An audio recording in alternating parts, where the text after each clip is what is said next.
Eh bien, aujourd'hui, nous avons le plaisir, justement, dans cette capsule-là, où nous découvrons tous ceux qui sont acteurs dans le social au niveau de notre pays, tous ceux qui sont jeunes acteurs. C'est très important de le dire.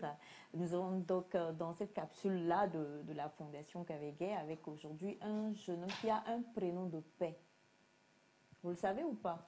Oui, je le sais. Oh, il est mignon. mignon, Ouais, n'est-ce mignon. pas? Exact. Et il est clair. Oui, oui, oui, oui, clair et en intelligence et en peau. Oh, Ah, ouais. oh, Elias. J'aime quand vous êtes, vous allez aller loin. J'aime quand vous êtes comme ça, Comment? comme vous êtes. Ah ouais? Osé. D'habitude, je ne le suis pas, c'est ça? Alors, nous sommes aujourd'hui avec Shalom Atigan. Bonjour, Shalom. Oui, bonjour. Comment vous allez? Je vais bien. Je vous laisse dire bonjour à nos téléspectateurs et vous présenter en même temps. Ici, on est en famille, donc soyez à l'aise, détendez-vous, parlez comme vous voulez, dites des prénoms comme vous voulez à Elias, c'est comme vous voulez. Oui, bonjour à tous. Je me nomme Shalom Atigan. Je suis gestionnaire de formation et président de l'association Aide aux enfants nécessiteux en milieu scolaire. Voilà. Aide aux enfants nécessiteux en milieu scolaire. L'association NMS. AENMS. Voilà. Aide aux enfants nécessiteux en milieu scolaire. Aide aux enfants nécessiteux. Bah, tu en as-tu en milieu scolaire? On dit enfants nécessiteux en milieu scolaire. C'est vrai que tu continues et que tu es dans l'école de la vie. Mais je crois que ce n'est pas dans l'école de la vie. On est beaucoup plus dans... Alors, Shalom, on va déjà parler un peu de votre parcours. Je sais que vous êtes un amoureux du social, un amoureux des enfants.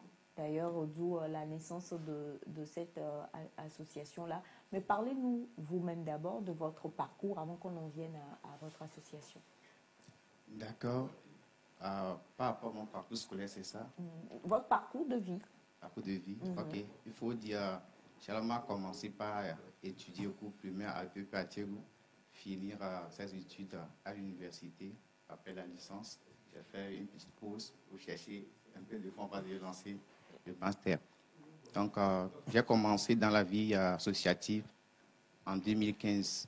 Il faut dire d'abord que je fréquente une église, un ministère, Centre d'Affaires Promise. Et dans cette église, déjà, il y avait une mission pour les enfants. On a une petite association pour les enfants dont je suis le directeur exécutif. Donc, en 2015, on nous a envoyé à Temple du Calvaire pour une formation ON, Opération Enfants de Noël. Donc, c'est là, moi, j'ai reçu... de Noël, c'est là où on reçoit des cadeaux qui Oui. viennent de l'extérieur Oui. et qu'on distribue là. Ouais. Voilà, oui. Donc, arrivé au Temple du Calvaire pour cette formation avec mon frère Romaric, moi, j'ai entendu dans mes oreilles, pourquoi est-ce que, comme vous aidez déjà les enfants de manière spirituelle, pourquoi ne pas le faire charnellement aussi pour être complet? Pour moi, ce n'est pas un constat, je n'ai pas vu quelque part les enfants ne souffrent plus, je me suis lancé. Okay. C'est là-bas, moi, j'ai eu cette idée, ou bien j'ai eu la présence d'esprit de pouvoir aider les enfants. Donc, c'est comme ça a commencé. Et donc, revenu à la maison, j'ai essayé de choisir les premiers partenaires, les premières personnes avec qui je déjà travaille, parce que c'est important de choisir ces premières personnes, comme Jésus aussi a choisi ses disciples. Hey. Continuez. Donc, comme j'ai choisi les 5 premières personnes, je leur ai parlé de la vision de ce qu'on pourra faire. Ils ont accepté. Mais en 2015, moi, je venais d'avoir le bac. Eux venaient d'avoir leur CEP et leur BPC. Donc, ils m'ont dit, Shalom, attends, on doit avoir notre bac aussi d'abord. Donc, de faisant les choses, ils ont fait 3 sur 3 et ils ont eu leur bac. En 2018, je les ai appelés rapidement. Faisons quelque chose. Bon, il faut dire que je suis dans le quartier à Tigou, commune Golfe 2. Donc, ils ont dit oui, ok, faisons quelque chose. Tout de suite, entre nous, on a cotisé et ensemble, on a rassemblé 11 800.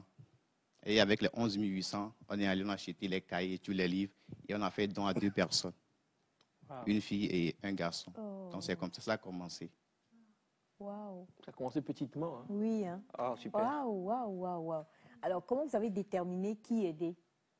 Il faut dire, comme c'est une première activité, on a juste pris une fille et un garçon comme ça dans le quartier. Mais on savait aussi qu'ils étaient en besoin.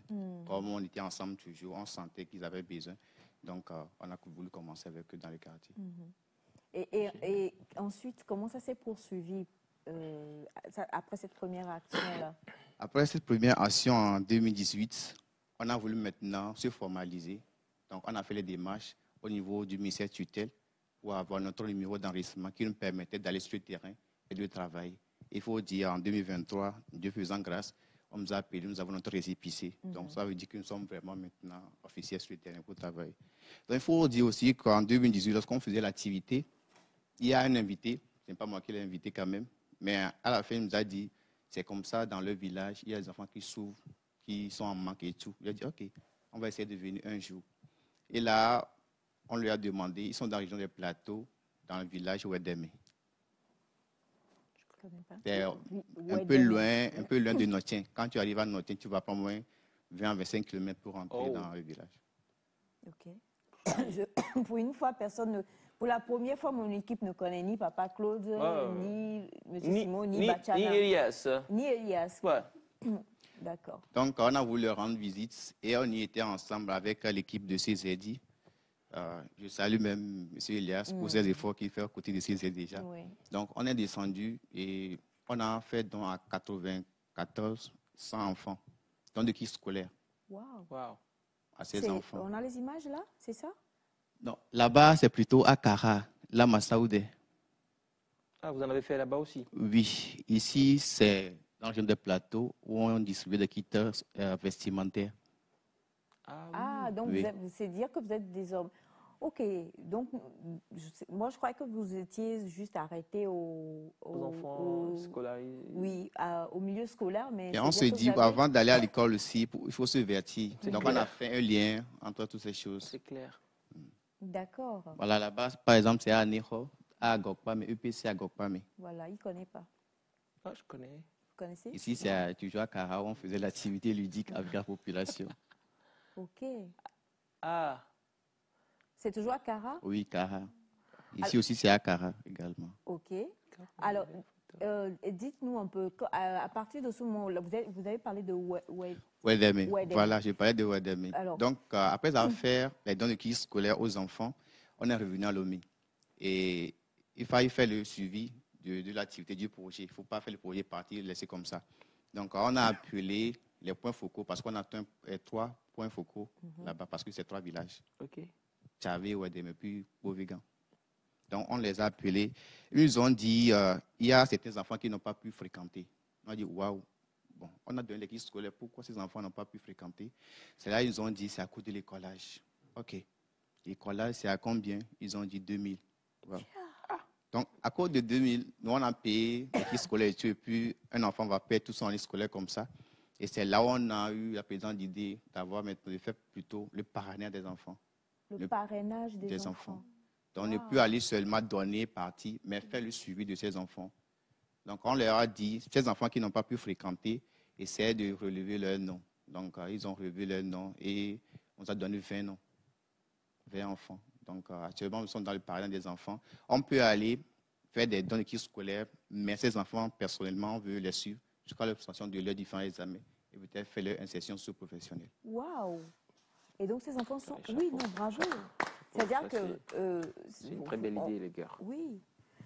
Expliquez-nous un peu comment ça se déroule le parrainage. Comment vous trouvez ces parrains? Parce qu'il y a j'en ai à vous proposer. On a une marraine et un parrain qui sont sur le plateau et qui à chaque fois me dérangent et me disent on a envie de parrainer, on a envie de marrainer. Donc, M. Ataï, par exemple, est présent ici, il est fort prêt à ça. Mais dites-nous comment se déroule le choix du parrainage.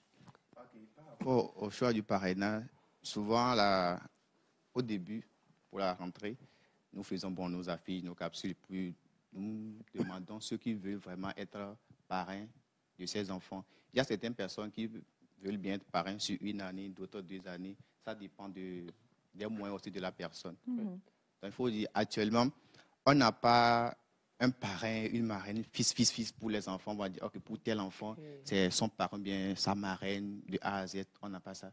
Donc, ça peut changer chaque année même, par non, rapport à un enfant. Oui, c'est ça, je dis. Si c'est seulement qu'on a une entité physique, morale qui veut nous accompagner, ça peut se faire. Mais il faut dire, là, le parrainage se fait en interne avec les membres, les jeunes que nous sommes, nous cotisons. Et puis on est... Oh, bravo. Oh, ben... Bravo. Non, mais génial. Moi, je voudrais savoir, si vous permettez, c'est qu'est-ce que vous renfermez dans le parrainage là? Quels sont les. Enfin, ouais. Oui, c'est ça. En quoi consiste En quoi c'est ce mieux posé parrainage? comme ça. En quoi consiste? D'abord, il faut commencer par la paix des écolages, Mhm, des livres scolaires, livres, tout et tout, mhm.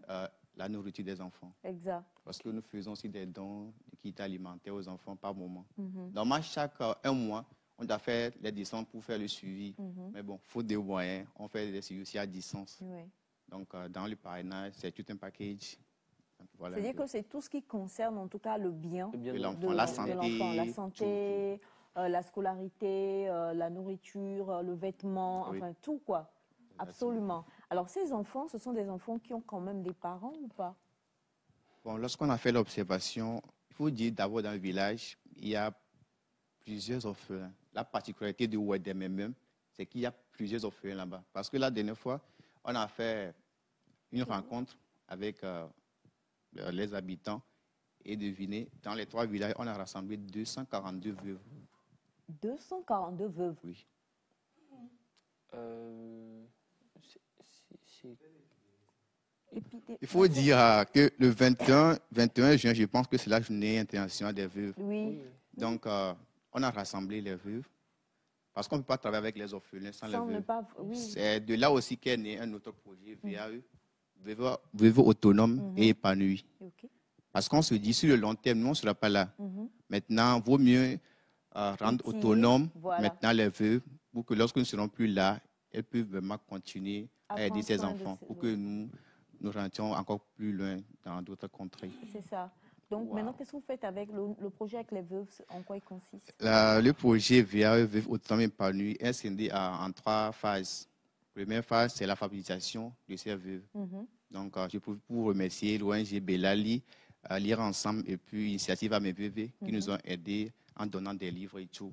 Donc, actuellement même, les femmes veuves sont en alphabétisation dans les 3 villages. Ça, c'est la première phase. Deuxième phase, c'est la formation en AGR. Je pense qu'on a déjà fait aussi, peut-être les images vont venir. On a formé les femmes, comment, bon, Activité génératrice de revenus. oui, on a commencé par avec comment faire les savons liquides et tout. Et dans ces rencontres avec les 242 veuves, elles ont proposé, elles ont fait une liste de demandes. Donc, nous, à notre retour à Lomé, on sait qu'on ne pourra pas faire ça seul. Donc, on essaie de solliciter d'autres associations qui ont des compétences dans ce domaine et ensemble, on descend sur le terrain. Parce qu'ensemble, on va plus loin. C'est ça c'est clair. Hein. Maintenant, la troisième partie du projet, c'est le financement. C'est ça même qui est vraiment ce qui va nous coûter. Donc, on a voulu financer ces femmes. Sur quels critères? Celles qui vont vraiment respecter les cours alphabétiques, ceux qui sont réguliers et tout, on va les sélectionner et financer leur activité. Wow. Parce qu'on ne pourra pas quand même financer les 240. Les 242. Et aussi les projets hein, de ces femmes qu'on vous donnera forcément parce que on ne peut pas financer une femme qui n'a pas projet. n'a peut-être pas un projet, Exactement. c'est qu'un micro-projet de vente et tout ça. Je crois que c'est ça la base aussi, hein, parce que quand elles partent à l'alphabétisation, déjà ça leur donne une ouverture d'esprit. Pas que sans ça elles ne peuvent pas, mais c'est un Ça, plus, oui, bien sûr. beaucoup plus pour elles, et ça Je leur peux- permet de... Je peux également dire que l'alphabétisation pour les femmes, c'est une bonne chose. J'ai un élève à l'école, une fille, qui m'a dit que sa mère, c'est son papa même qui a encouragé sa mère à aller suivre les cours d'alphabétisation, les cours de nuit. Et la maman a commencé. Premier trimestre même, la maman a réussi brillamment et papa a stoppé ça. Parce que la manière dont maman commence pas à réfléchir maintenant diffère. Ça voudra dire Son l'école, c'est une raisonnement bonne chose. débordait. Voilà. Ça voudra dire que l'alphabétisation, l'école, c'est une bonne chose en soi. C'est clair. En même temps, il faut le cadre. Mais c'est ça aussi, hein, parce que là, ça nous permet de voir tout ce qui tourne autour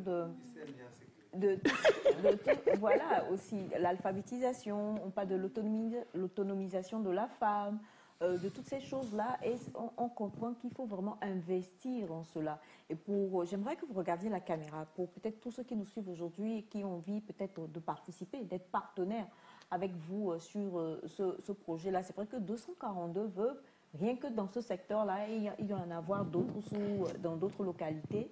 Mais il faut qu'on touche justement ça, sinon on ne pourra pas avoir un changement au niveau de notre société. Et moi, je dis bravo pour cette corde sociale que vous avez. Alors, lancez un appel pour tous ceux qui nous suivent présentement et qui aimeraient peut-être d'une manière ou d'une autre se joindre à vous. Ok, ce que je peux dire tout d'abord, c'est que nous sommes conscients que les aînés, les prédécesseurs ont fait tout foirer, en ce sens que... Certains. Oui, certains, Voilà. Ouais. Pourquoi je le dis? Au jour d'aujourd'hui, on n'a plus confiance en les associations pour les aider financièrement ou bien d'une manière ou d'une autre. Mais j'aimerais leur demander de faire confiance à notre association et de nous aider, histoire même de faire une première preuve avec nous, un premier pas avec nous, voir ce que nous faisons. Nous sommes même ouverts, on peut aller ensemble sur le terrain, vous allez voir ce que nous faisons. Et si ça vous intéresse de nous soutenir, vous allez nous soutenir. Voilà. Comme nous le disons, le donneur ne manque jamais. Donc, quand vous nous soutenez, le donneur ne manque jamais. Le donneur n'en manque jamais. Oui. Voilà. Le Si donneur vous ne manque donnez, jamais. Dieu vous donnera aussi. Ça, c'est clair. Alors, une dernière question quand même. Pour un jeune qui vous suit, parce que vous avez commencé à 5 ou je sais pas, à 6, Oui, on a commencé à 5. à 5, vous avez cotisé 11 800.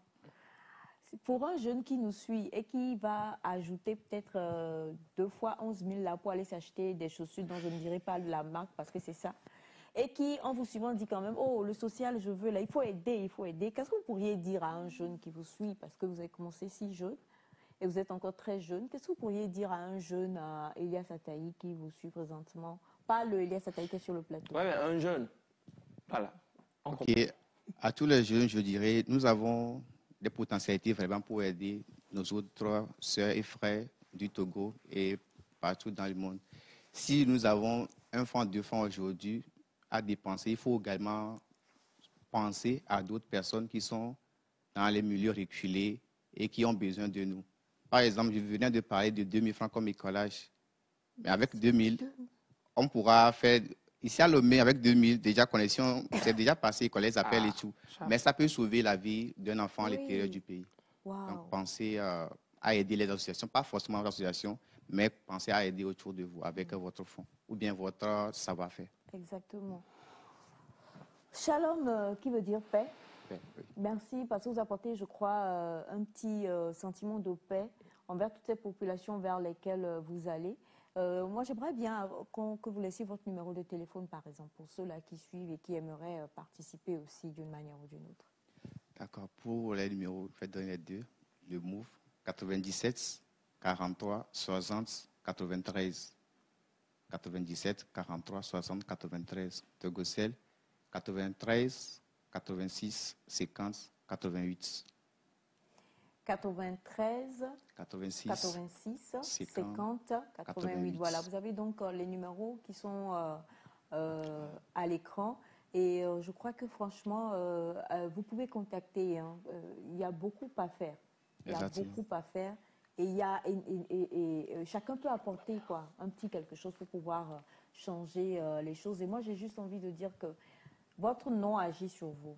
Merci. Oui, franchement, parce que vous cherchez à apporter la paix dans les familles, dans les maisons, dans les lieux reculés. Et c'est ça justement ce qu'on attend. Ce n'est pas tout le temps, je vais faire de mauvaises choses. Mais franchement, bravo pour ce que vous faites et on ne peut que applaudir et inciter ou susciter justement tous ceux-là qui nous suivent à joindre, que ce soit Shalom, à joindre l'ONG ERFA et toutes les autres ONG ou la Fondation Kavegay par exemple. Toutes ces personnes-là qui se décident aujourd'hui à vouloir faire quelque chose pour changer la vie de quelqu'un. Moi, je dis tout simplement bravo pour ça. Et je crois que on va se voir en offre. Je vais les faire cotiser 11 800 pour toi, 22 600 pour vous.